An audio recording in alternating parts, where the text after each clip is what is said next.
Good evening. My name is Evan Netto, and I am a junior at Brewer High School. In my high school career, I've participated in baseball, basketball, and football. It gives me great pleasure to tell you about the 2020 Hall of Fame inductee, Ron Hewes. Mr. Hewes, Brewer High School class of 1989, was an elite four-year baseball player for Brewer High School from 1986 to 1989. During his career, he achieved a 31-6 record as a pitcher and was a reliable second baseman and shortstop. As a junior, he had an 8-1 record for the 1988 Eastern Maine Class A baseball champions. During this season, he struck out 138 batters in 84 innings with an impressive 1.26 earned run average. He was named Penobscot Valley Conference Pitcher of the Year in 1988 and 1989, as well as Class A First Team All-State Pitcher in 1989. Mr. Hewes was an outstanding four-year football player for the Witches and was selected as the All-Pine Tree Conference quarterback in 1988. Mr. Hewes was the ace of the American Legion Falcons, amassing a 19-3 record over 3 summers, winning 3 straight Zone 1 championships, and was named Zone 1 Most Valuable Player in 1990. He went on to play 4 years of baseball for Dr. John Winkin and the University of Maine Black Bears. In 1992, his junior year, he was selected as the all-tourney pitcher at the Rollins College Florida tournament. During his senior year, he was selected as a tri-captain. He pitched the Black Bears to a 6-5 win over the number 3 ranked Texas A&M University. Mr. Hewes led UMaine with an 8-2 record to the 1993 Northeast Atlantic Conference Championship. Mr. Hewes lives in South Carolina, is the owner of National House Movers, and has 3 daughters. At this time, I am honored to introduce Jim White to present Ron Hewes for induction into the Brewer High School Hall of Fame.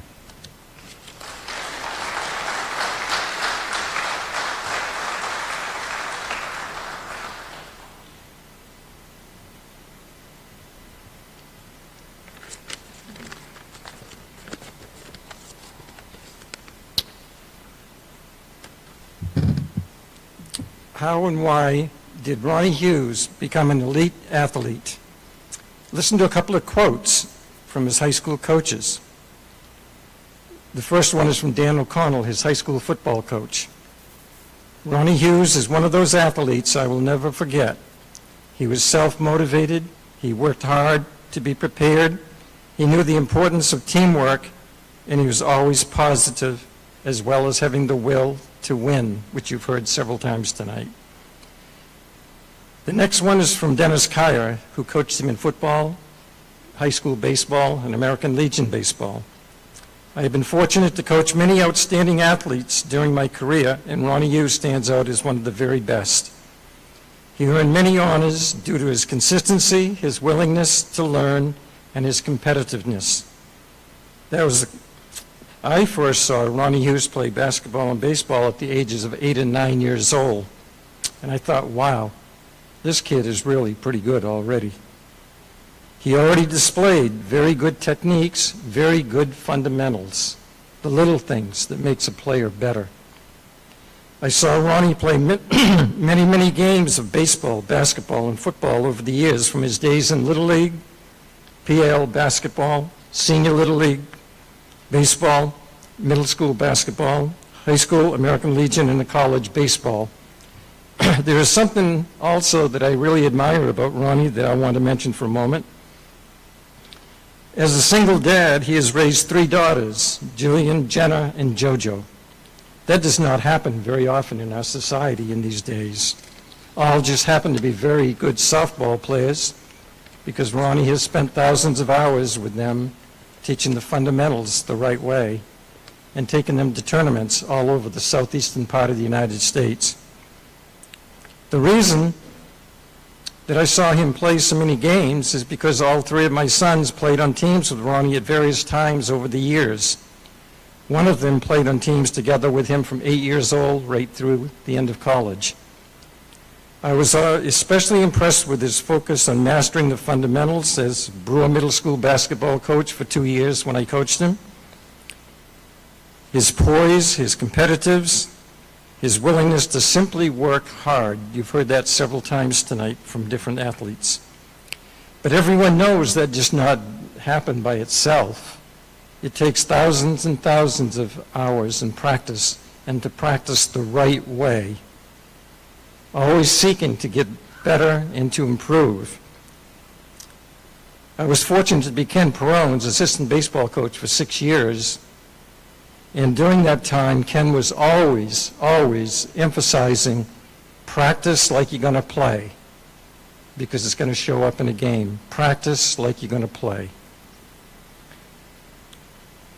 I was watching Brewer High School play a doubleheader one day and standing with John Winkin, the legendary baseball coach at the University of Maine.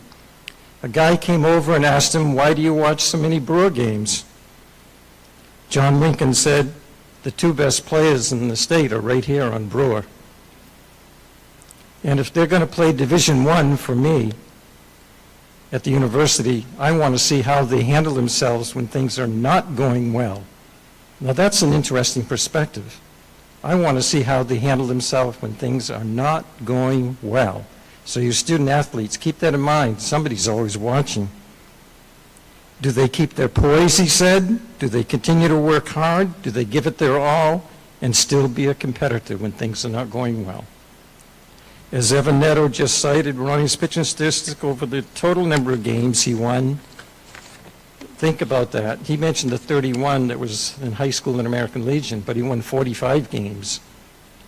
I don't think any pitcher in Brewer High School history has won 45 games over that series at various levels. As I said, Ronnie was always focused most of the time. Andy Kaya was his high school catcher and also American Legion catcher, and relates the following story from a game at the American Legion State Tournament in Augusta. Ronnie was pitching, and Brewer was ahead late in the game. Ronnie calls timeout, not once, but 2 or 3 times. Says, "Andy, come on out here." Normally, when a catcher goes out to talk to the pitcher, they might talk about, well, how are we going to pitch to the next batter? How are we going to get the next batter out? Well, there's only one more out left. And Dennis Kyer and Jay Kemble, the coaches, were on the bench wondering, what are they doing? We only need one more out. Let's get out of here. Well, Andy comes out, and Ronnie says, "I've got a problem." He says, "What's wrong? Do you have a sore arm? Are you okay to still pitch?" He says, "Oh, yeah, my arm is okay. But over there behind the backstop on that side is a girl waiting to watch and see me at the end of the game. I know 99% of you guys out there don't have this. I never had the problem. And on the other side of the backstop was another girl waiting to see him at the end of the game." And he says, "I don't know what to do." Andy says, "Well, just pitch the ball, get this guy out, and I'll come out and we'll take off that way."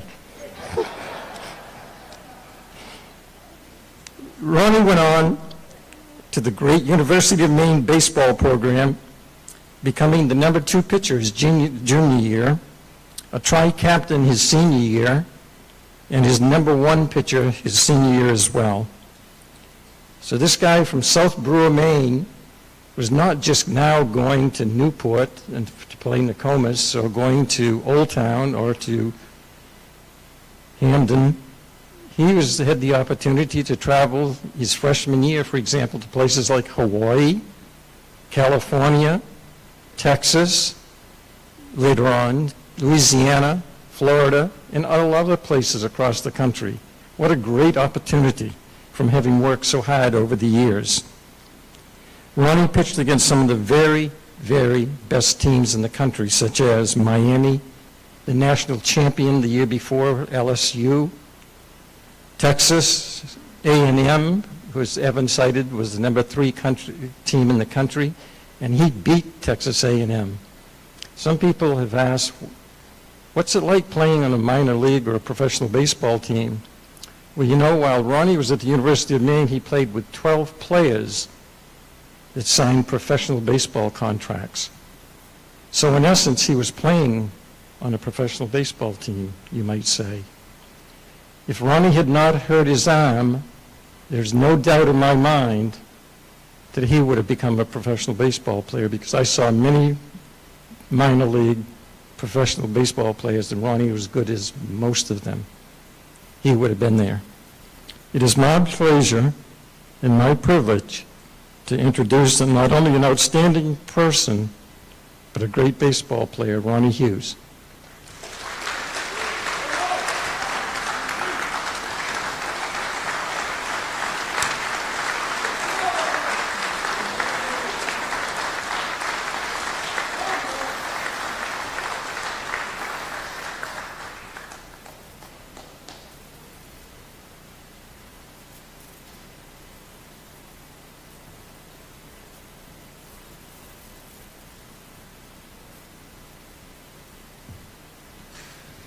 Well, I was a little nervous that Andy was going to be here because it would have turned into a roast, but Mr. White, I guess, took care of that anyways now that Andy's not here with the little story. First of all, I want to say thank you to the committee. I really, really appreciate it. This is a great honor. I want to thank Coach Geyer and everybody who put this on to have us here. It is a very great honor. I'd like to speak to the student athletes and let them know some of the things that I've learned through these halls is that don't leave a what if. Don't leave a what if. What if I'd only done this? What if I'd only done that? What if I'd only done this? And remember that the person beside you is the most important person there is, because you can't do it without your teammate.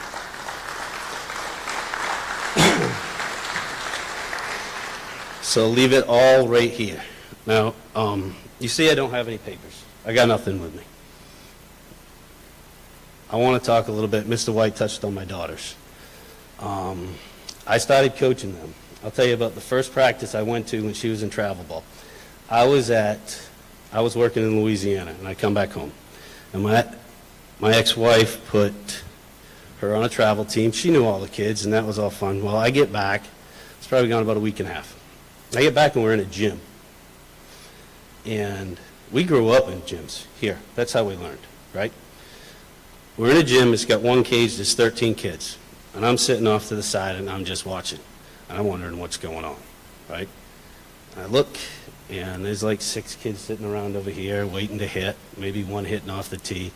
Coach is talking to each other, and I'm going, spent $500 on this. All right. Good enough. So I sat there, and practice gets over, the pitchers throw, and you got catches, and then I come outside, and we get in the car. My ex-wife says to me, she says, so what do you think? I said, we'll just talk about it when we get home. Didn't like it, did you? I said, we'll talk about it when we get home. Girls are in the car. So we get home, and I said, what do you think? And I said, well, you know, you're from up north, too. Maybe you haven't seen a softball practice. If my kids are interested in doing that, then we need to do it the right way. She goes, why don't you do it then? And I said, I just don't have time right now. And next thing I know, oh, yeah, I am doing it. So we start our own little team. And we didn't quit that team. We finished with that team because some of them had to move up and the other ones. So we created our own little team. And in that, my biggest thing was, and I'm not boasting about myself here, because I'll get to that point in just a minute, okay? In that little team that we had, okay, fundamentals, teaching them to compete, and never giving up. And winning will take care of itself. And that's what I tried to get to these kids that are 9 and 10 years old. So when we had practice, it was fundamentals, fundamentals, fundamentals the whole time. Teach them how to compete. Everything's fast-paced, fast-paced, fast-paced. And then my ex-wife did all the paperwork. And she says, these parents want to play. And I said, they're not ready to play. I said, they're not even close to ready to play in these tournaments. And she said, well, they're getting a little antsy. I said, I don't care. And then I hear about it again. And I said, go ahead, sign them up for whatever tournament you want to sign them up for. I don't care, but I'm telling you right now, they're not ready. They're not ready yet. She signs them up. So you play a couple pool games, and then you have a couple other games. And we get drummed 33-2, 27-4. I'll never forget. I think it was 17-3, and I don't remember what the last one was. And the only thing I said to her is, I never want to hear from a parent that they're ready, that they want to play in a tournament again, till they get better. So we practiced more, and they continually gotten better, and they actually started winning a little bit. So an organization comes over, and they get us. They get me and ask me if I want to join the organization and with my girls and do their younger kids, teach them fundamentals, teach them this and that. And we decided to go to that, okay, because it was working. The reason that I'm telling this story is I got 2 girls in college. One is a senior, one is a sophomore, and I got an 11-year-old, and all of them live to play softball. They love it. We taught them the right way. We taught them how to compete. But I also taught them the same things I learned here, and that it's not about you. It's about your team. My oldest daughter called me on the phone. She was a freshman, and she was going to walk on and try to play somewhere. And she said, "Daddy, I'm not going." And I said, "Okay."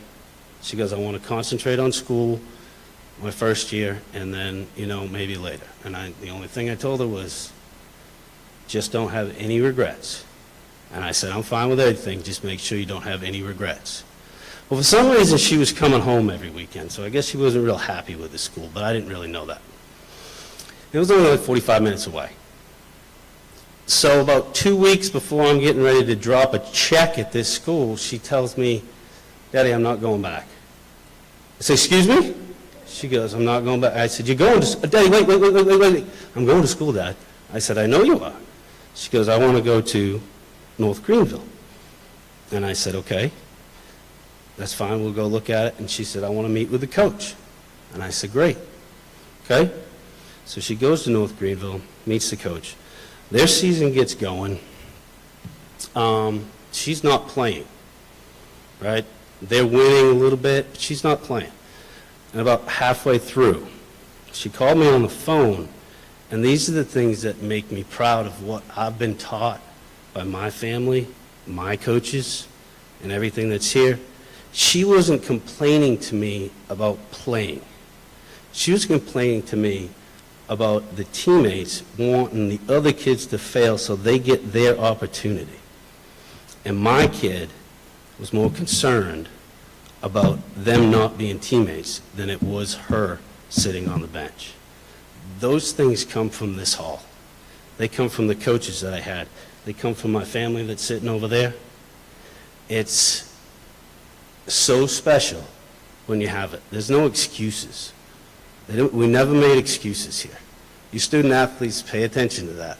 Because when we were growing up, I heard Coach Perrone's stories. I lived Mr. Kaya's stories. Okay? But that is a proud moment for me, just because she didn't care about playing. And to make it the story a little better, she finally got her opportunity. In the last 3 years, she hasn't left the field yet. She persevered through all of it, dealt with it, and is the best teammate that they have there, and has dragged and brought other kids with her. And I have another one that is a sophomore in college that's going to school, and she has the same attitude and the same team. And the reason that I tell these stories, to tell the stories about them, now my little one, we haven't figured the little one out yet. She's 11, and she's kind of the boss, and she just runs the show. So after the first two, you kind of beat up enough that you kind of just roll with the other one. You do the best you can, but you kind of just roll with it. But the reason I tell them stories is when I got this from Mr. White, and I got the honor of having this, I was honored, but I was reluctant at the same time. I don't like attention. I didn't like talking to reporters. I don't like talking to the news. I go watch my kids play. I stand down the right field line. I don't want to be around anybody. I want to watch my kids. But then I got to thinking, how absolutely selfish would that be of me when I get the opportunity to share what this high school, my coaches, my family have done for me, that have made my kids what they are today. It comes from here. It comes from my coaches. It comes from my family. And it would have been a shame for me not to share that to all you that have been involved in my life. It has affected my family to the utmost positive that could be. So, in closing, I want to thank my family for being here. I'll tell you one more story. All right. At my house, we eat at the dinner table. When I was growing up, we eat at the dinner table. At my house, when we were growing up, my friends wanted to come over and eat at my house because they said the food tasted better. I don't know. But at our house, it's the same way. I cook all the food, we eat at the dinner table. Not now, two of them have gone to school, but we always ate at the dinner table, always found time to do that. That was what we did as a family, and that has come up here too. And that's why our family is so close-knit. And these coaches that have been involved with me and my activities and have taught me what I've done and accomplished, they're part of that family too. When you see your kids grow up and you see the same things that you did, they're doing that are positive. They don't do the bad things that their father did, but they do the same things that I was taught, and they do the same family things that was taught by my family over there. It's very, very special. So I honor this award very much, but to be honest with you, it's everybody that is involved in my life to make my daughters' lives better that deserve this award. But I thank you very, very much.